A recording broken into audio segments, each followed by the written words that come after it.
Hello everyone, welcome to tube affairs. इस video में बात करेंगे 8 से 15 अप्रैल तक के बीच का current affairs, weekly current affairs April month के। तो 1 से 7 अप्रैल तक के बीच का एक वीडियो आया था, उस वीडियो का लिंक डिस्क्रिप्शन में है, उसे आप ज़रूर देखें। और इसमें हम बात करेंगे 8 से 15 अप्रैल तक के बीच का जो इम्पोर्टेंट करंट अफेयर्स है। तो स्टार्ट करते हैं वीकली करंट अफेयर्स 8 से 15 अप्रैल तक के बीच का। फर्स्ट क्वेश्चन है what is the rank of India in Hurun's global unicorn index 2024। तो हुरून वैश्विक यूनिकॉर्न सूचकांक 2024 में भारत की रैंकिंग क्या रही है? तो इसका आंसर होगा ऑप्शन ए, थर्ड रैंक पे। तो ग्लोबली जो हुरून ग्लोबल यूनिकॉर्न इंडेक्स है उसमें भारत की रैंकिंग 3 है, थर्ड है। और देखते हैं डिटेल्स। टॉप जो 5 देश है कौन कौन से हैं? यूएसए सबसे ऊपर है 703 यूनिकॉर्न्स के साथ। दूसरे नंबर पे चाइना 340 यूनिकॉर्न्स के साथ। थर्ड पे इंडिया 67 यूनिकॉर्न्स के साथ। चौथे पे यूनाइटेड किंगडम 53 और पाँचवें पे है जर्मनी 36 यूनिकॉर्न कंपनी, जो कि स्टार्टअप्स जो होते हैं उसकी बात हो रही है।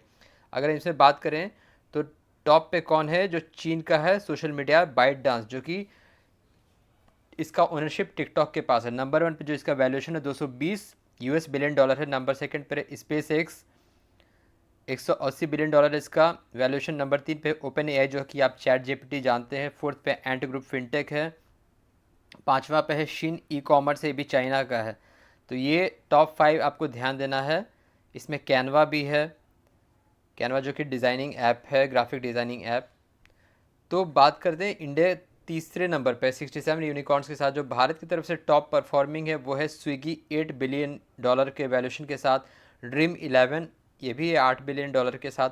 और रेजर पे जो पेमेंट गेटवे है 7.5 बिलियन डॉलर के साथ। तो इसमें इतना आपको याद रखना है। भारत की रैंकिंग क्या है, टॉप 5 में कौन कौन से हैं, टॉप 5 या फिर टॉप 3 कौन कौन सी कंपनी यूनिकॉर्न है? इस बाइट डांस है, स्पेस एक्स और ओपन एआई है। भारत की तरफ से कौन सी कंपनियां हैं? स्विगी, ड्रीम 11 और रेजर पे। नेक्स्ट है experimental licence module for 100 5G labs virtually launch at. कहाँ लॉन्च किया गया? 100 5G लैब के लिए प्रायोगिक लाइसेंस मॉड्यूल कहाँ लॉन्च किया गया? इसका आंसर होगा option B, IIT Madras. IIT Madras में लॉन्च किया गया एकेडमिक्स एजुकेशन स्किल एंगेजमेंट के लिए 5G टेक्नोलॉजी के तहत और स्टार्टअप कम्युनिटीज़ को बूस्ट करने के लिए 100 5G लाइसेंस मॉड्यूल लॉन्च किया गया आईआईटी मद्रास में, वहाँ से मद्रास से, आईआईटी मद्रास से। नेक्स्ट है world health day observed annually on. विश्व स्वास्थ्य दिवस हर साल कब मनाया जाता है? इसका आंसर होगा ऑप्शन सी, 7 अप्रैल, 7 अप्रैल को मनाया जाता है वर्ल्ड हेल्थ डे, विश्व स्वास्थ्य दिवस। थीम क्या था इसका? My health my right. और 2024 जो है ये 76वां फाउंडेशन डे ऑब्जर्व कर रहा है डब्ल्यू का। 1948 में डब्ल्यू अस्तित्व में आया। और इसके डायरेक्टर जनरल कौन है? टेड्रोस एधनॉम। और हेडक्वार्टर कहाँ है इसका? जिनीवा में है, इसका हेडक्वार्टर है जिनीवा में। नेक्स्ट है ministry of road transport constructed dash NH route length kilometre in fiscal 24, यानी कि वित्त वर्ष 2024 में, जो पिछले साल अप्रैल से अभी तक मार्च एंड तक जो हुआ वित्त वर्ष, तो इसमें सड़क परिवहन मंत्रालय के अनुसार कितना एनएच यानी कि राष्ट्रीय राजमार्ग सड़कों का निर्माण किया गया? ये सवाल पूछ रहा है। इसका आंसर होगा ऑप्शन डी, 12,349 किलोमीटर। 12,349 किलोमीटर सड़कों का निर्माण किया गया इस वित्त वर्ष में। सबसे ज़्यादा जो हुआ था वो वित्त वर्ष 21 में, यानी कि जब कोरोना शुरू हुआ था उस काल में सबसे ज़्यादा हाईवे कंस्ट्रक्शन हुआ था, एनएच 13,327 किलोमीटर। और इसलिए ये जो रहा कंस्ट्रक्शन फिजिकल ईयर 24, यानी कि पिछले साल अप्रैल से लेके इस साल मार्च एंड तक, ये सेकंड हाईएस्ट रहा 12,349 किलोमीटर कंस्ट्रक्शन का। मिनिस्टर कौन है रोड ट्रांसपोर्ट के, हाईवे के? नितिन गडकरी। और आपको ये बताना एक सवाल कमेंट में, इंडिया का लॉन्गेस्ट हाईवे कौन है? Please answer in comment the longest connecting highway of national highway of India. Next है Simon Harris elected as the new prime minister of which country. Simon Harris हाल ही में किस देश के प्रधानमंत्री नियुक्त हुए हैं? तो इसका आंसर होगा ऑप्शन बी, आयरलैंड। आयरलैंड के नए प्रधानमंत्री बने हैं। उन्होंने लियो वाराडकर को सक्सीड किया, रिप्लेस किया है and become the youngest prime minister of Ireland. Ireland की राजधानी क्या है? डुबलिन। आयरलैंड की राजधानी है डुबलिन और करेंसी क्या है? यूरो। आयरलैंड की करेंसी है यूरो। नेक्स्ट है which Indian university top from India in Quacquarelli Symonds world university ranking by subject. देखिए क्यूएस बहुत सारे इंडेक्स जारी करता है, एक तो ओवरऑल यूनिवर्सिटी और ये जो है इंडेक्स ये सब्जेक्ट वाइज जारी किया। तो क्यूएस वर्ल्ड यूनिवर्सिटी सूचकांक में कौन सी भारतीय यूनिवर्सिटी विषय विशेष में शीर्ष स्थान प्राप्त किया है? तो इसका आंसर होगा option C JNU Delhi. Jawaharlal Nehru university Delhi, JNU top रहा है डेवलपमेंट स्टडीज में। मतलब कि भारत की तरफ से जो सबसे बेस्ट परफॉर्मिंग है जेएनयू रहा है, ग्लोबल रैंक 20 है। हम बात करें ओवरऑल तो top by Harvard University. Harvard University 4 subject categories में टॉप किया है, arts, humanities, life science, natural science, social science and management. ठीक है। और नंबर 1 पे कौन रहा है? Massachusetts Institute of Technology MIT, engineering and technology category में। IIM Ahmedabad business and management, global rank 22 रहा इसका। IIT Bombay mineral and mining engineering, global rank 25 रहा। IIT Madras engineering and petroleum, global rank 29 रहा। Savita institute medical science Chennai dentistry, global rank इसका 24 रहा। तो ये सभी रहे। तो इंडिया की तरफ से सबसे बेस्ट परफॉर्मिंग रहा जेएनयू। ठीक है, ग्लोबल रैंक 20 है लेकिन इंडिया की तरफ से टॉप किया इसने Jawaharlal Nehru university Delhi development studies subject category में। बात करें क्यूएस तो क्यूएस का हेडक्वार्टर कहाँ है? क्वाकरेट सीमेंट्स का लंदन में। इसके सीईओ कौन है? Jessica Turner. नेक्स्ट बात करते हैं mathematician Avi Wigderson. Avi Wigderson from which country won the ACM Turing award? किस देश के गणितज्ञ एवी विगडरसन को एसीएम ट्यूरिंग अवार्ड दिया गया? तो इसका आंसर होगा ऑप्शन डी इज़राइल। इज़राइल के मैथमेटिशियन है एवी विगडरसन और ये कहा जाता है Nobel prize of computing. Mathematics computing, mathematics का तो होता है एबेल प्राइज़, कंप्यूटिंग का ये है प्राइज़ को कहा जाता है नोबेल प्राइज़ ऑफ कंप्यूटिंग। तो एसीएम ट्यूरिंग अवार्ड्स कंप्यूटिंग के लिए ही दिया जाता है। कैश प्राइज़ $1 मिलियन उन्हें दिया जाएगा। He is from which country? Israel. Next है विच पीएससी यानी कि public sector enterprises company launched girl empowerment mission under its CSR initiative.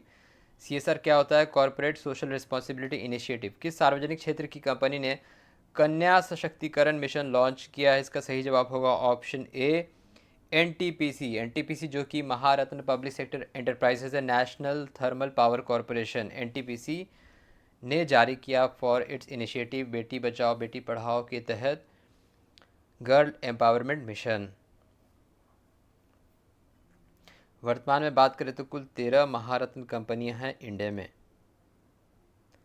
Next, as per global forest watch data India lost dash million hectare tree cover forest since year 2000।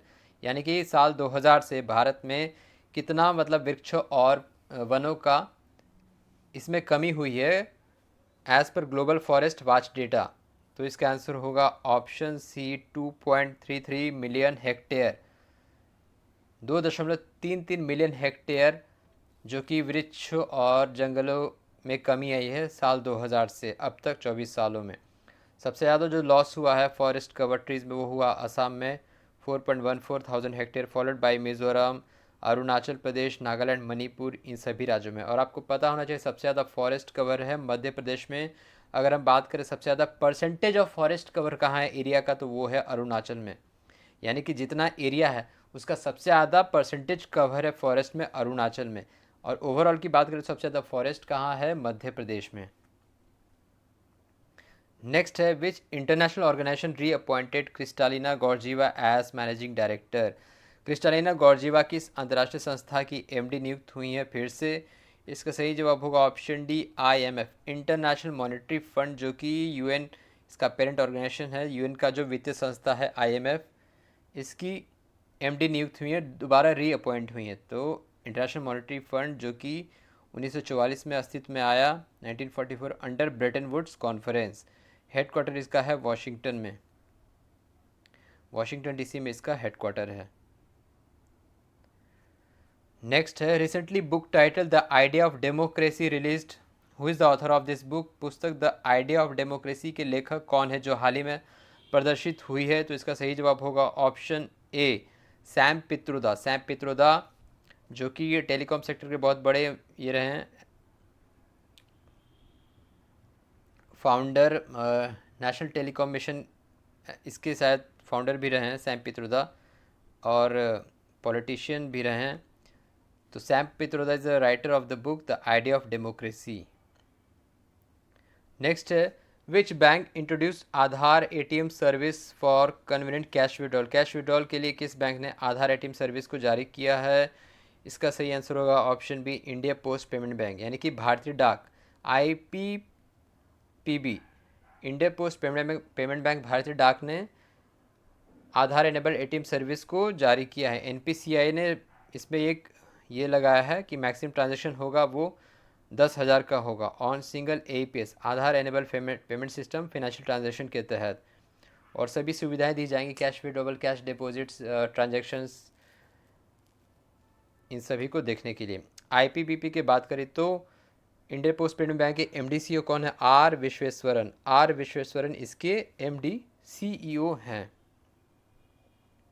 तो ये था second week of April का current affairs, और पहला part जो है उसका link है वीडियो के डिस्क्रिप्शन में। So thank you very much for watching.